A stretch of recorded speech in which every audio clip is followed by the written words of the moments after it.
Hello, friends. My name is Lori. I am the daughter of Harriet, who is the daughter of Daisy, who is the daughter of Ether, who is the daughter of ancestors unknown.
So here's a couple of books that I wanted to show you. This one is sort of oral histories of Black people on plantations who worked in like a little house behind the main house in little shacks like that. That's called the loom house. I don't know if you can see that. And it's just, just another shack where the Black people who were enslaved here's a woman spinning, and they would weave and they would make things for the white people. And if there was anything left over, they would make little things for themselves. So, it's a black and white book, so you can't really get the true sort of depth of the color and stuff that they made. Just amazing things that were not appreciated, I'm sure. I mean, I don't know. I wasn't there, right? None of us were there. But, this was their job. This is what they did. They were beaten to do this, whatever. And the other thing about these books, these are first-person narratives. So what they're talking about is they're talking about all the work that they had to do. Oh, here's some color. All the work that they had to do for these white people. There's good old Harriet. Let me see her. There she is. Working. A lot of these pictures are sort of the same. Because, there's some color. I mean, check that out. And in some instances, there's even, I'm not going to read this whole thing to you, but there's a whole oral history of people who made quilts that had symbols in them that were part of the Underground Railroad. And that's why they're talking about Harriet Tubman there. So there's lots of books that talk about, from the enslaved people themselves, talking about making quilts that were part of the Underground Railroad. And there's a lot of backlash about this because I think it was in the 80s. There was this other book that I have somewhere, I can't find it, from this Black woman who said, oh, if you see this symbol, it means go north, and if you see this symbol, it goes south, and blah, blah, blah. She had this whole code to the book, and the historical gatekeepers of academia didn't believe her. Mostly because they said, well, why didn't they write anything down? Why haven't I heard about this? Because they were enslaved. They were not allowed to read and write. They weren't allowed. And if they did know stuff, they wouldn't tell you. They wouldn't tell anybody. This is life and death. So, of course, there's no trace. There's no trail. They didn't want a trail. You can't have a trail. So anyways, but, years later when they would do the works project, the WPA and all those kind of things, they did these oral histories with people, and they said, yeah, we did that. Now it's 50 years later, but don't tell anybody. They're still like very hedgy about it because it's a very life and death situation kind of a thing. So there's lots of documentation that it did in fact happen.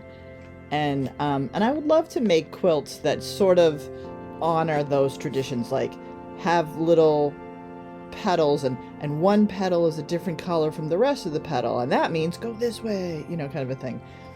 And it would be an honoring of the folks who were enslaved, who did all that stuff.